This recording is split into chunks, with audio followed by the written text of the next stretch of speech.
everyone, it's Sunday, so that means it's time for story time. Welcome to my page. If it's your first time here, please hit the subscribe button. If you like the videos, forward them to other people, have them subscribe. I love teaching people about animals. Sundays I love reading children's books to animals and learning about moral stories and stuff like that. So let's get to it. Today I have a red-eared slider with me. Red-eared sliders are awesome turtles found throughout the southern part of the United States and even over towards Mexico. They are one of the #1 invasive species in the world because they've been traveled all over the place. Because a lot of people like to catch lots of baby turtles and then sell them as pets. In the United States, it's illegal to own a turtle under 4 inches in diameter, unless it's for scientific or education purposes. So if somebody's selling baby turtles, they have to have a special type of permit. And if you're buying that turtle, you have to have a special type of permit. Now, turtles are a lot of work. I love turtles to death. I'm a huge Ninja Turtles fan, which if you've ever seen my tattoos, you know I'm a huge Ninja Turtle freak. I've always wanted turtles my whole life, but turtles are a ton of work. They eat a wide variety of things. They're omnivores, so like they eat different things growing in the water, like types of seaweeds and aquatic plants and duckweed, but they also love bugs, they love fish, they love worms, they'll even catch small rodents or baby ducks from time to time. Because of that, they are really dirty, so when you have them in a tank situation, you make sure you have a very large enclosure. So this particular turtle, when he's in his enclosure up on the floor, it's a 120-gallon tank. That's basically what I recommend for one turtle. And because they're so dirty, because they like to break their food up and shred it into tiny pieces, you need a really, really big filter. So typically something that's 4 to 5 times larger than what the actual tank is. That's to make sure you can actually keep it clean. You can use a smaller filter if you want, but you're probably going to be doing water changes more often. But you should be changing out at least a quarter of the water once a week to every week and a half, and then cleaning your filter out.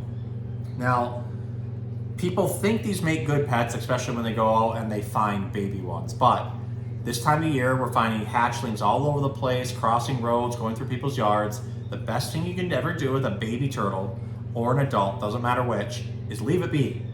Let it go. If you see a turtle crossing the road, whether it's an adult or baby, the best thing you can do is put it over on the other side where it was headed. So for a turtle like this, that can't reach much farther than past its first arm there, you can do what's called the hamburger hold. And you just kind of pick them up and you can hold them like this, and you literally move them across the road in the direction that they were going. That way they can be safe, they don't get hit by cars, and they can go right back on their merry way. If it happens to be a snapping turtle, their necks and heads can stretch back towards the back. So if you try doing this hold, there's a good chance you'll be bit by a snapping turtle.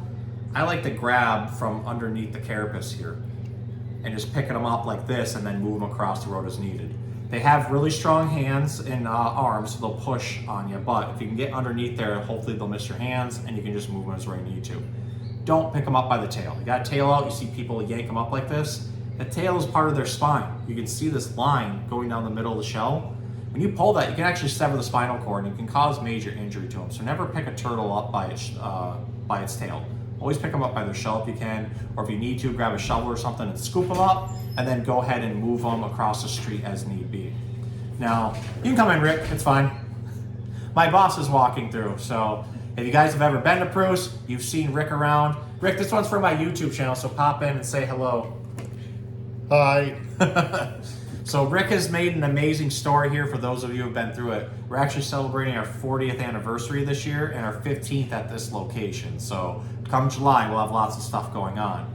Throughout all those years, we have seen a ton of turtles come through, and the recommendation is always the same. If it's a wild turtle, especially a baby, put it back where it goes. Let it be on its way, let it live its life in nature. If it's been a captive turtle, we're more than happy to help you through everything that you need to get it. Because as I mentioned with him, he lives in a 120-gallon tank and he has a giant filter to help keep that water clean.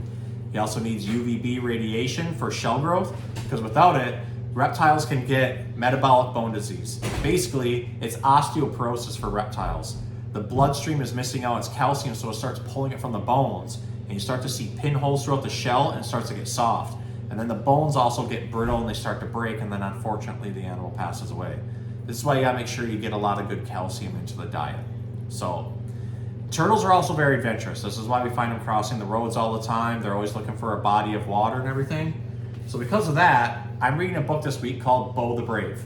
This is a book by Bethan Woollvin.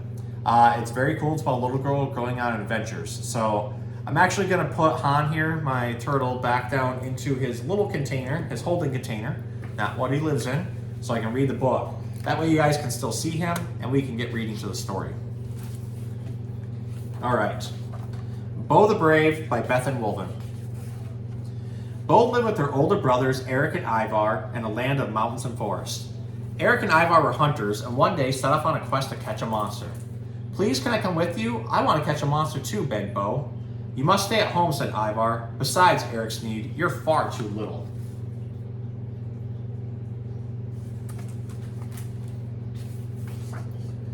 Bo went to her room and sulked. "I'm not too little," she thought. "I'm smart and brave and strong." So Bo crept out of the castle to catch a monster on her own.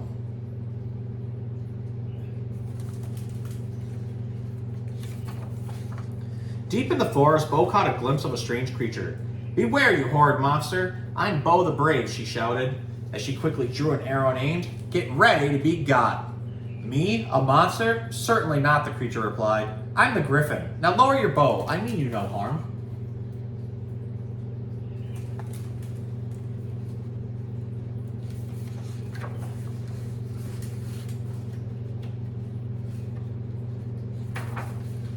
Bo was suspicious. The Griffin looked like a monster. "You seem lost. Can I help you find your way?" he asked politely. He is far too helpful to be a monster, thought Bo, so she told the Griffin about her quest. "I heard the sea is full of monsters," the Griffin said, and so they set off to find one.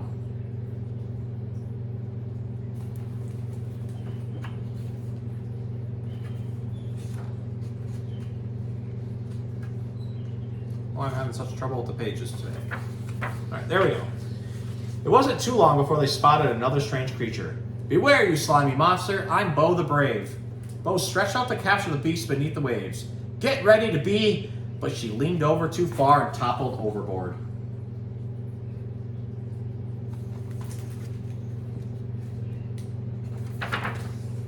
"You simply must learn to swim," the sea creature bellowed, plucking Bo from the waves.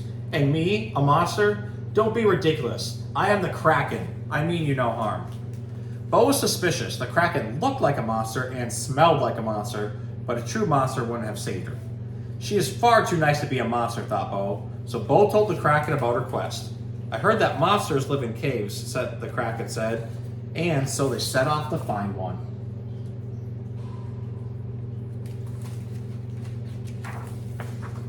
Well now, this creature looked like a monster and it smelled like a monster, and goodness, it certainly sounded like a monster.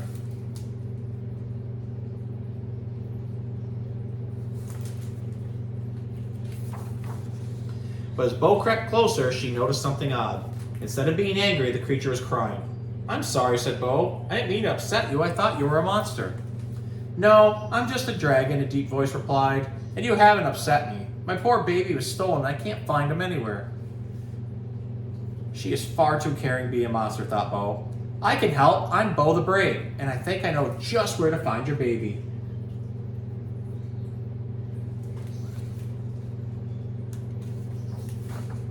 Bo and her new friends swooped off to look for the dragon's baby. "My baby must be over there," cried the dragon.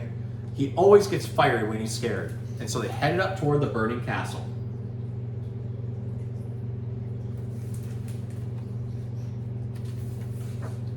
As they landed, Bo spotted her brothers Eric and Ivar. They didn't look or smell like monsters, but they were acting like monsters. "Beware, you nasty beast," shouted Bo. "I'm Bo the Brave. Get ready to be got." And with that, she threw water over the flames and her monstrous brothers.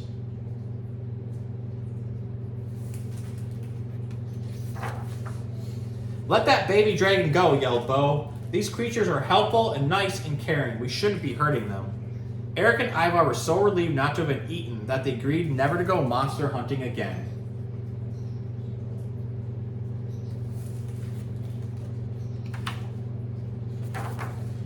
From then on, Bo loved roaming the land and learning about all the amazing creatures she came across, with the help of her brothers, of course. Because Bo wasn't too little, she was smart, she was strong, she was Bo the Brave. The end.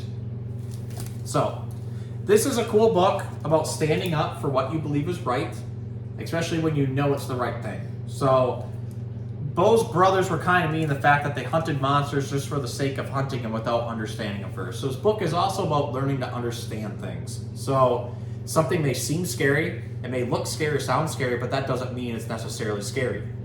Some of the scariest things are the things that we don't think of.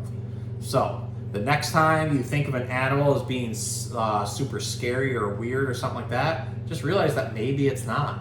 And just because someone may be nice, they might not actually be nice. They might be the monsters. That's kind of what this book is saying.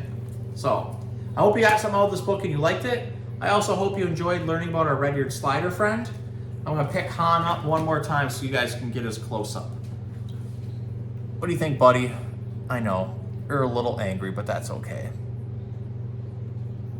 So, I hope you guys had fun, and I will see you next time.